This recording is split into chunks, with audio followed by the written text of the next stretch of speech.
नमस्कार, मैं शोभा चौधरी आपका स्वागत करती हूँ आज की कक्षा में। रसायन विज्ञान की इस कक्षा में सभी बच्चों का स्वागत है। बच्चों, मैं राजकीय कन्या इंटर कॉलेज सहारनपुर में कार्यरत हूँ तथा आज की कक्षा में आपका स्वागत करती हूँ। आज की कक्षा में बच्चों हम अध्ययन करेंगे आपकी पाठ्य पुस्तक के अंतर्गत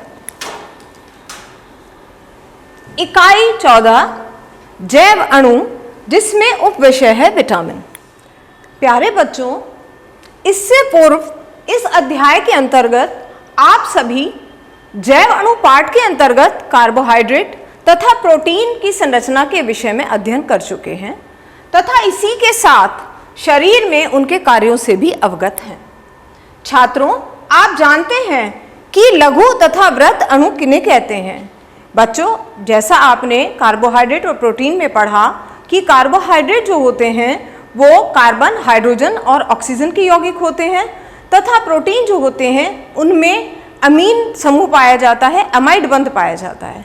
इन दोनों अणुओं को पढ़ते समय आपने ये भी समझा कि जो कार्बोहाइड्रेट होते हैं, पॉलीसैकेराइड्स जिनको हम कहते हैं, वो बहुत सारे मोनोसैकेराइड के मिलने से बनते हैं। अतः ऐसे अणु जिनके अंदर एक से अधिक अणु आपस में मिलकर बहुलक का निर्माण करते हैं, उन्हें हम पॉलीसैकेराइड्स कहते हैं या उन्हें हम वृहत अणु कहते हैं।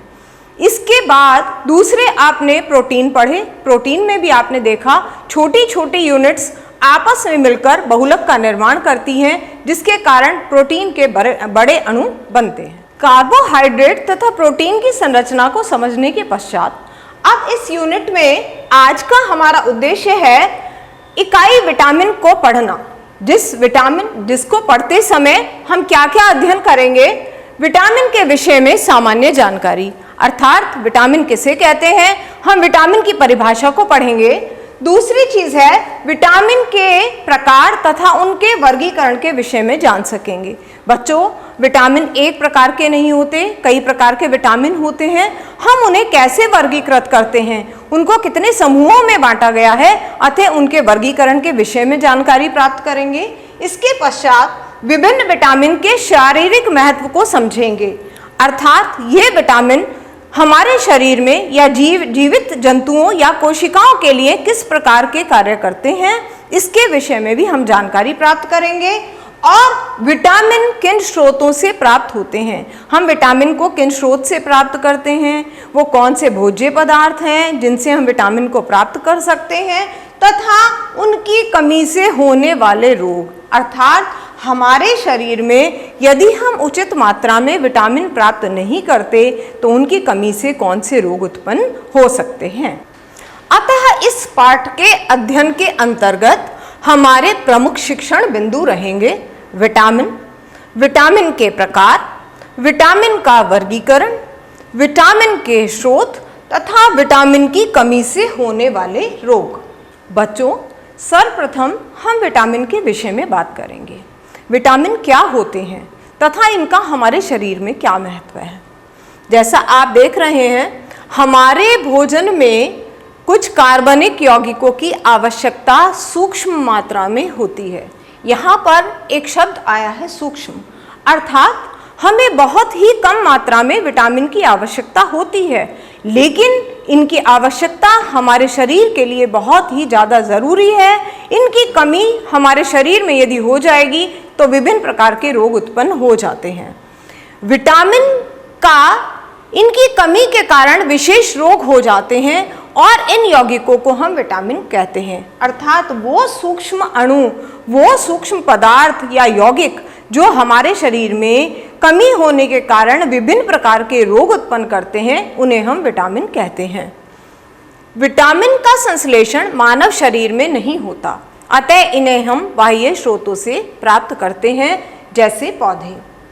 सामान्य रूप से विटामिन हमारे लिए आवश्यक हैं, परंतु इन विटामिन का निर्माण हमारे शरीर में नहीं होता, अतः हमें इन्हें बाह्य स्रोतों से बाहर से प्राप्त करना पड़ता है। आप जानते हैं जितने भी मनुष्य हैं वो सभी प्रकार का अपना भोजन पौधों से प्राप्त करता है अथवा जंतुओं से प्राप्त करता है।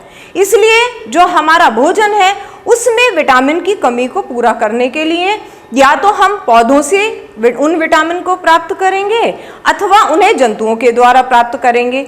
जंतुओं से प्राप्त होने वाले पदार्थ हमारे कौन कौन से हैं? जैसे हम दूध प्राप्त करते हैं जंतुओं से, अंडा प्राप्त करते हैं, मांस प्राप्त करते हैं। उसी के अंतर्गत बहुत सारी चीज़ें विभिन्न जंतुओं से, जैसे मछली का तेल होता है, जंतुओं से यकृत प्राप्त किया जाता है। अतः शरीर के उन अंगों में विभिन्न प्रकार के विटामिन विद्यमान होते हैं। पौधे विटामिन का संश्लेषण करने में सक्षम होते हैं।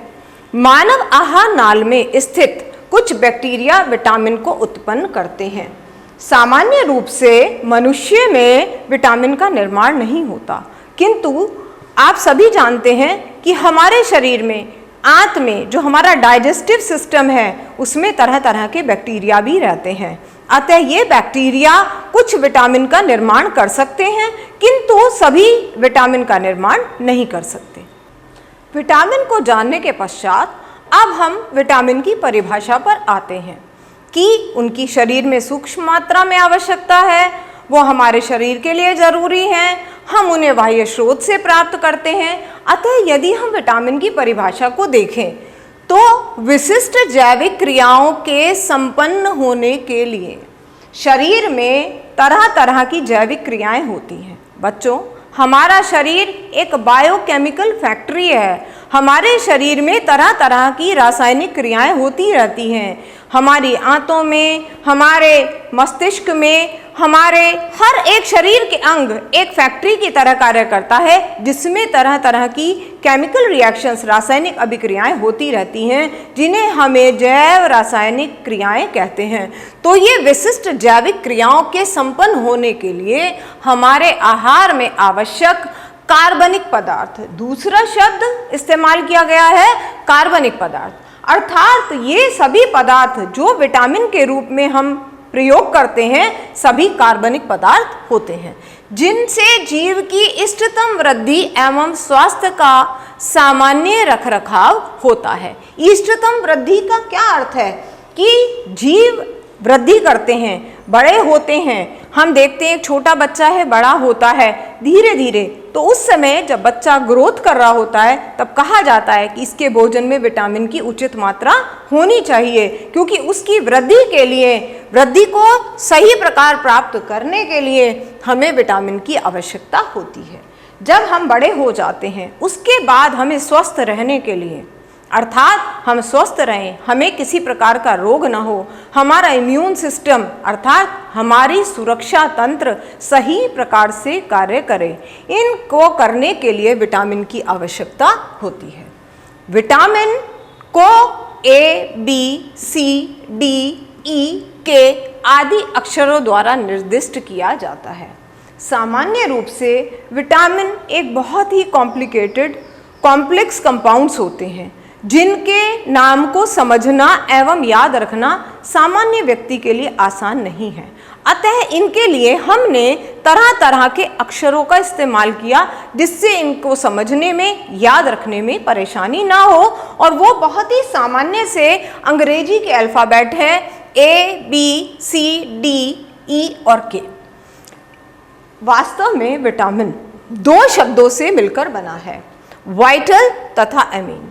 आरंभ में पॉलिश वैज्ञानिक बायोकेमिस्ट फंक ने सबसे पहले विटामिन को खोजा, और उन्होंने देखा कि शरीर के अंदर कुछ पदार्थों की सूक्ष्म मात्रा में कमी होने से भी रोग हो जाते हैं, जिनको उन्होंने विटामिन नाम दिया। उस समय जिस विटामिन की खोज की गई थी उसे बायोटिन कहा गया, और उसे विटामिन H नाम दिया गया। उस समय उसके अंदर अमीन समूह उपस्थित था। आप सभी जानते हैं अमीन समूह क्या होता है? NH2 समूह। अतः उस समय के विटामिन में NH2 समूह पाया जाने के कारण, क्योंकि वाइटल अर्थात जैविक क्रियाओं को प्रभावित करते हैं, ऐसे अमीन जो हमारी जैविक क्रियाओं को प्रभावित करते हैं, उनको सामान्य रूप से चलने में, हमें स्वस्थ रखने में, हमारी वृद्धि को प्रभावित करते हैं, उन्हें हम विटामिन कहते हैं। प्रारंभ में पहचाने गए विटामिन में एमिनो समूह NH2, आप देखिए यहाँ पर लिखा है NH2 उपस्थित था। इस NH2 समूह के उपस्थित होने के कारण ही उस समय विटामिन को वाइटल अमीन अर्थात विटामिन नाम दिया गया।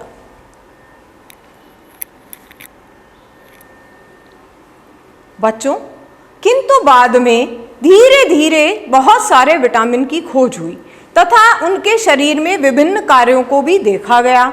तो बाद में ऐसा पाया गया कि ऐसा आवश्यक नहीं है कि सभी विटामिन के अंदर अमीन समूह उपस्थित हो। अतः उसको करेक्ट करने के लिए, सही करने के लिए हमने विटामिन से ई को हटा दिया और बाद में केवल विटामिन रह गया, जहां ई को हटाने के बाद VITAMIN लिखा जाने लगा, अर्थात अमीन को उससे हटा दिया गया। आवश्यक नहीं है कि अमीन समूह उसमें NH2 समूह उपस्थित हो, इसलिए विटामिन को VITAMIN लिखा जाता है।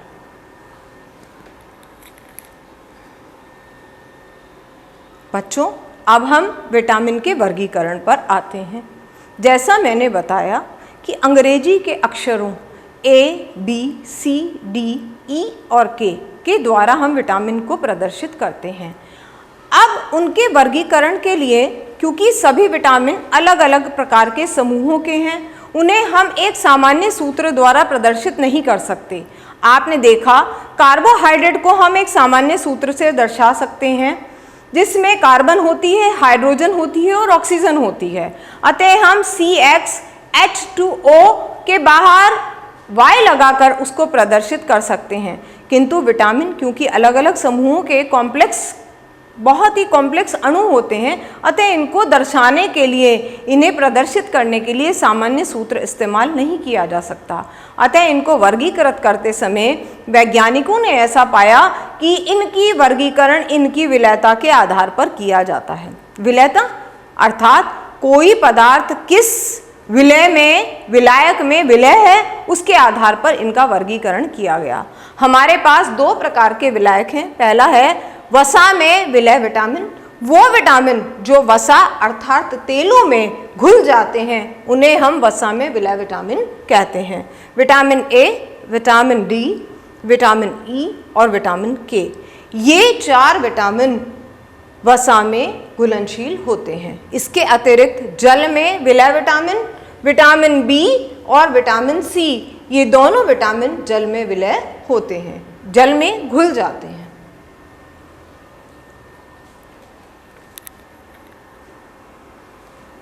वसा में विलय विटामिन, इस वर्ग में उन विटामिनों को रखा गया है जो वसा या तेल में विलय होते हैं परंतु जल में अविलय होते हैं। उदाहरण के लिए A, D, E और K।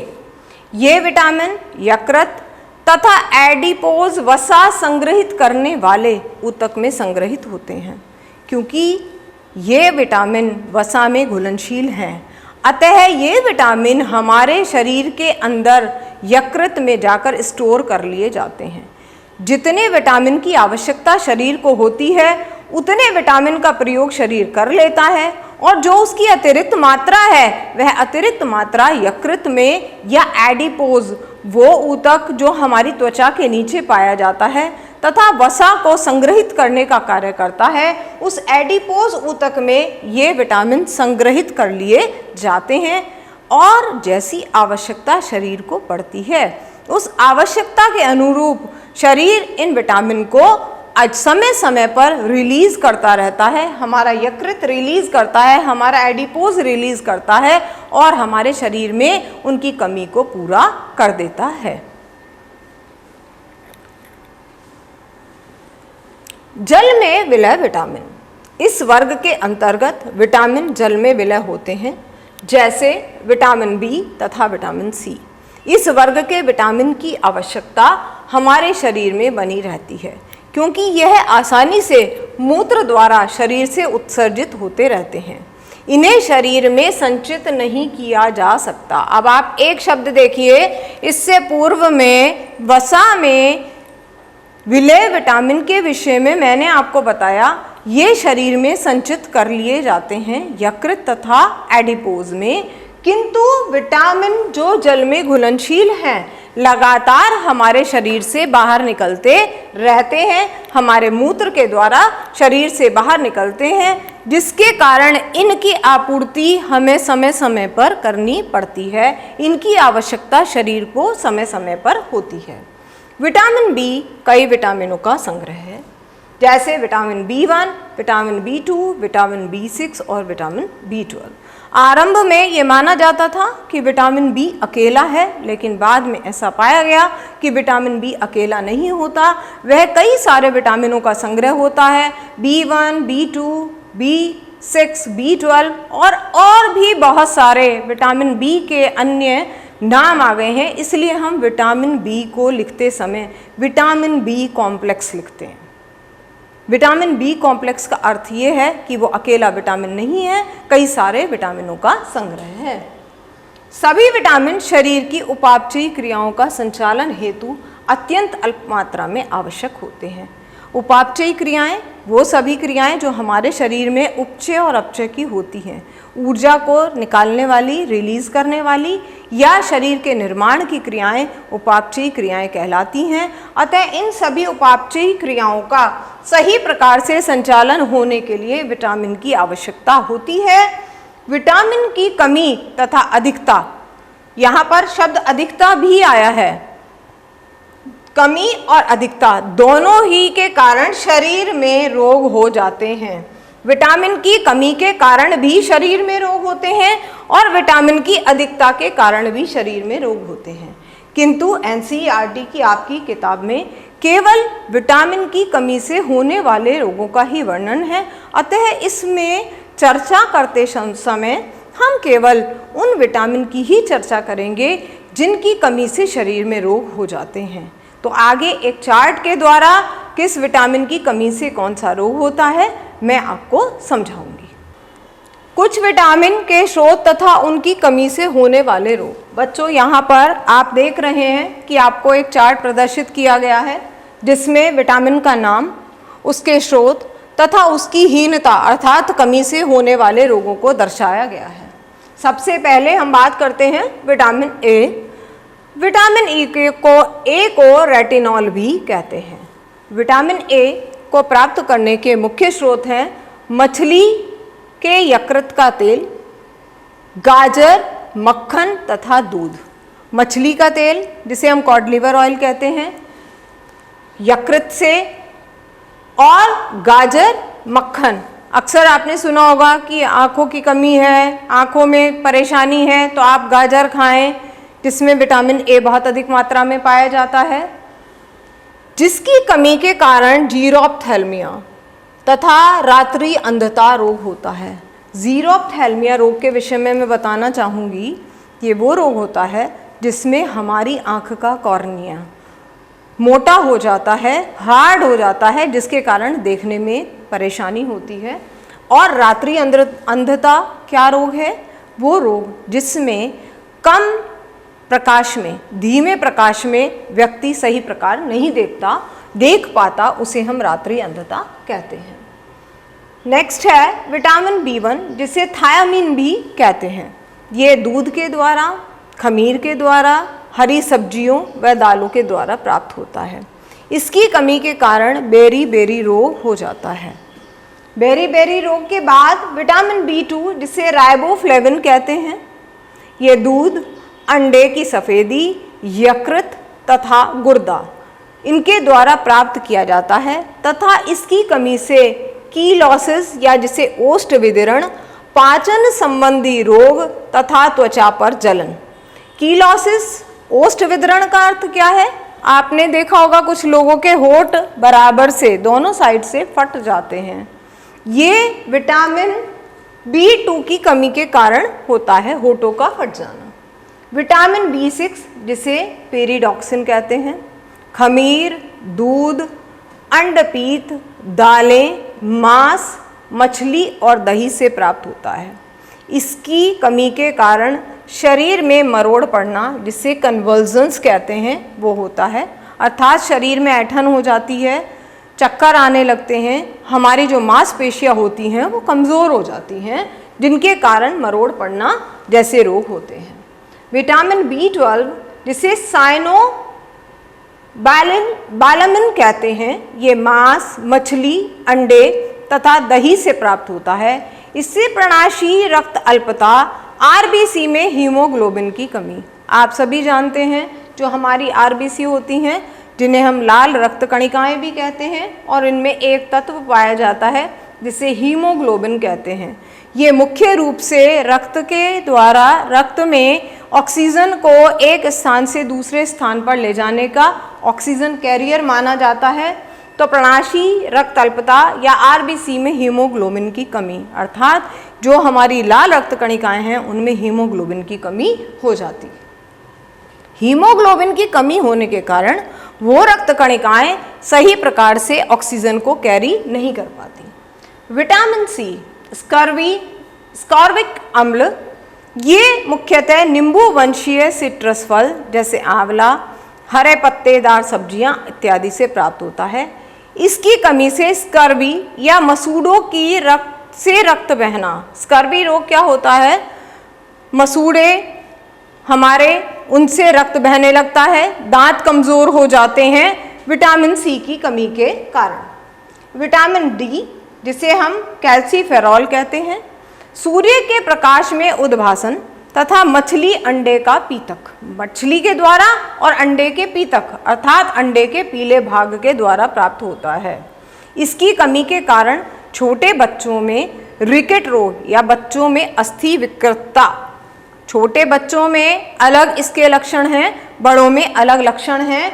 यदि छोटे बच्चे में विटामिन D की कमी हो जाती है तो अस्थि विकृतता अर्थात उसकी हड्डियां कमज़ोर हो जाती हैं, और ऑस्टियोमैलेशिया या अस्थि मृदुता, वयस्कों में जोड़ों में दर्द तथा अस्थि मृदुता नामक रोग होता है।